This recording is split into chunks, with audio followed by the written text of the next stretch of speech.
ప్రతిపక్ష నేతలు పెట్టిన కేసులన్నీ తొక్కిపట్టి వారిపైనే అక్రమ కేసులు పెట్టి 5 ఏళ్లు విధ్వంస పాలన సాగించారు మాజీ సీఎం జగన్. అప్పట్లో వైసీపీకి ఊడిగం చేసిన పోలీసులు ఇప్పుడు ప్రభుత్వం మారి కొత్త బాసులు రావడంతో పాత కేసుల ఫైళ్ల దుమ్ము దులపాల్సి వస్తుంది.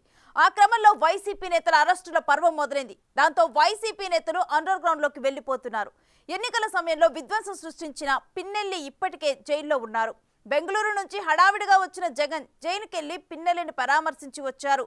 జైల్లో ఎవరికెవరు ధైర్యం చెప్పుకున్నారో కానీ బయటకు వచ్చిన జగన్ ముఖ్యమంత్రి చంద్రబాబుకి వార్నింగ్ ఇవ్వటం హాట్ టాపిక్ గా మారింది.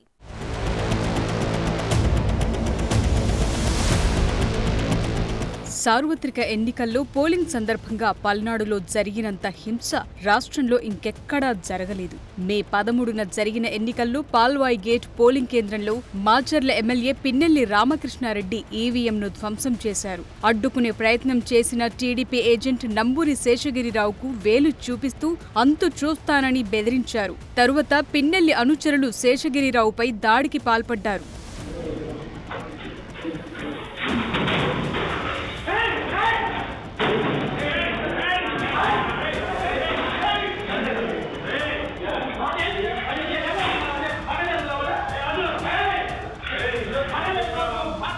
అక్కడే ప్రశ్నించబోయిన మరో మహిళను పిన్నెల్లి దుర్భాషలాడారు. పదుల సంఖ్యలో అనుచరులను వెంటబెట్టుకుని పోలింగ్ కేంద్రాల వద్ద హల్చల్ చేశారు.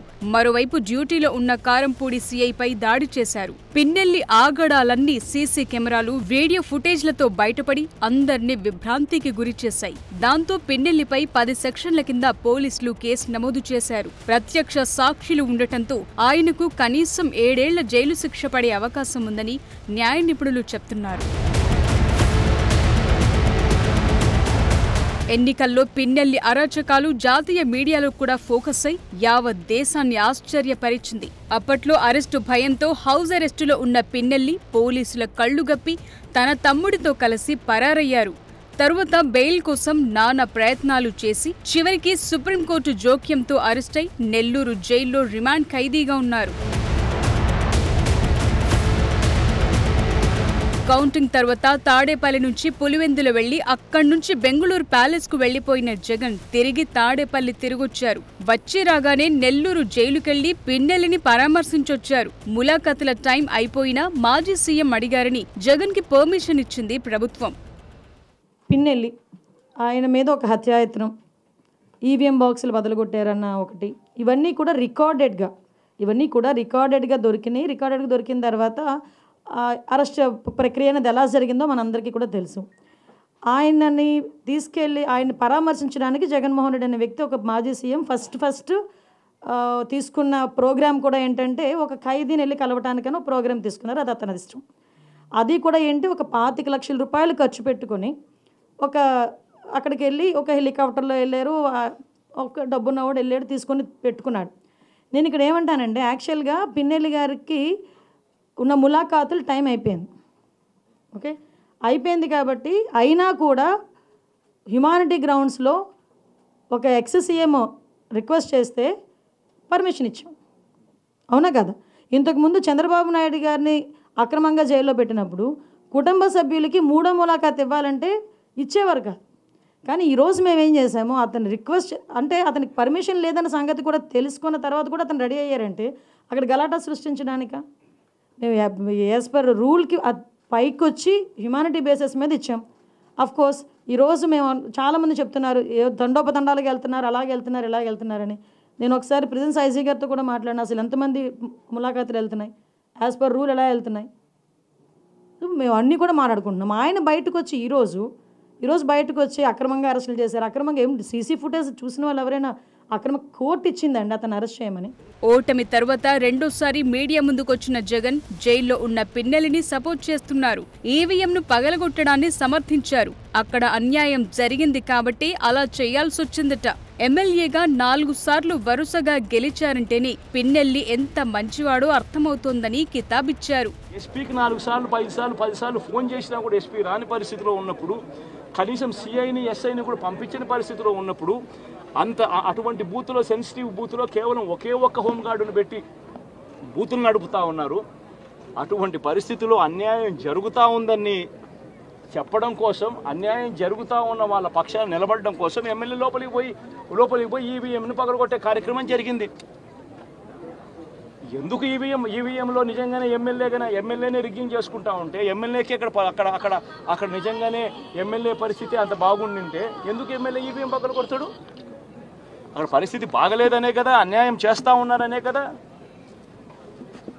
అక్కడికి పోయినప్పుడు అన్యాయం చూశాడు కాబట్టే కదా ఈవీఎం పగలగొట్టాడు. ఆ ఈవీఎం ఏదైతే పగలగొట్టిన కేసులు ఏదవుతుందో తనకు బెయిల్ వచ్చింది. ఎమ్మెల్యే అక్కడికి వెళ్ళి హత్యాయత్నం చేశాడట. పదే పోలింగ్ బూతులు హత్యాయత్నం చేసినాడంట. ఎవడన్నా బుద్ధునోడు ఎవడన్నా నమ్మదానికి ఉందయ్యా? ఈ రకంగా ఒక మనిషిని కేవలం 4 సార్లు ఎమ్మెల్యే, తాను 2000 కన్సిస్టెంట్గా 4 సార్లు ఎమ్మెల్యే గెలిచాడు. 2009లో గెలిచాడు, 2011లో గెలిచాడు, 2014లో గెలిచాడు, 2019లో గెలిచాడు. ఒక మనిషి కన్సిస్టెంట్గా 4 సార్లు ఎమ్మెల్యేగా గెలుస్తూ వస్తున్నాడు అని అంటే ఆ మనిషి మంచోడు కాబట్టే గెలుస్తూ వచ్చాడు. ఆ మనిషి మంచోడు కాబట్టే ప్రజలు ఆశీర్వదిస్తూ వచ్చారు. అధికారంలో ఉన్న 5 ఏళ్లలో జగన్ టీడీపీ నేతలపై బోలెడు కేసులు పెట్టించారు. క్విడ్ ప్రోకో, స్కిల్ స్కామ్ అంటూ అప్పటికి 14 ఏళ్లు ముఖ్యమంత్రిగా పనిచేసిన చంద్రబాబు నాయుడుపైనే అక్రమ కేసులు పెట్టి 53 రోజులు జైల్లో పెట్టించారు. పెట్టిన కేసుల్లో ఒక్కదాన్ని కూడా నిరూపించలేకపోయారు. ఇప్పుడేమో ప్రత్యక్ష సాక్ష్యాలతో దొరికిపోయిన పిన్నెలని వెనకేసుకొస్తూ ముఖ్యమంత్రికే వార్నింగ్ ఇస్తున్నారు.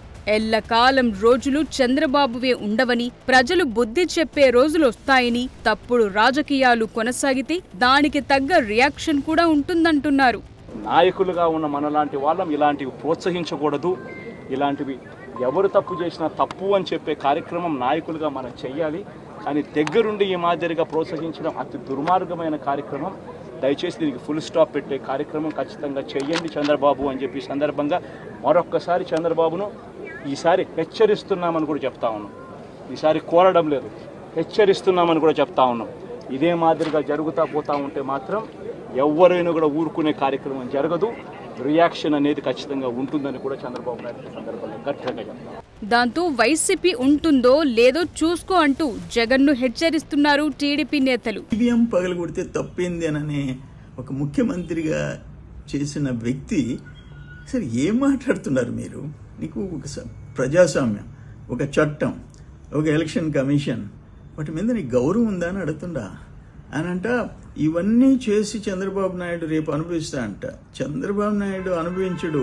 అసలు నీ పార్టీ ఉందా? నువ్వు చేసిన పాపాలకి నీ పార్టీ ఉండదు అంటున్నా నేను. నెక్స్ట్ ఎలక్షన్స్ టైంకి వైసీపీ, వైఎస్ఆర్సీపీ పార్టీ అనేది ఉండే ప్రసక్తి లేదు. దాని సంగతి చూసుకో, నీ పార్టీని నిలబెట్టి దానికి చూసుకో. పిన్నెల్లి ఈవీఎం పగలగొట్టడాన్ని మాజీ సీఎం ఎలా సమర్థిస్తారని, అసలు ఆయనకు రాజ్యాంగ వ్యవస్థలపైనే గౌరవం లేదని మండిపడుతున్నారు. మరోవైపు కక్షపూరిత ధోరణి గురించి వైసీపీ అధ్యక్షుడు మాట్లాడటం విచిత్రంగా ఉందని నెటిజన్లు జగన్ ని ట్రోల్ చేయటం మొదలుపెట్టారు.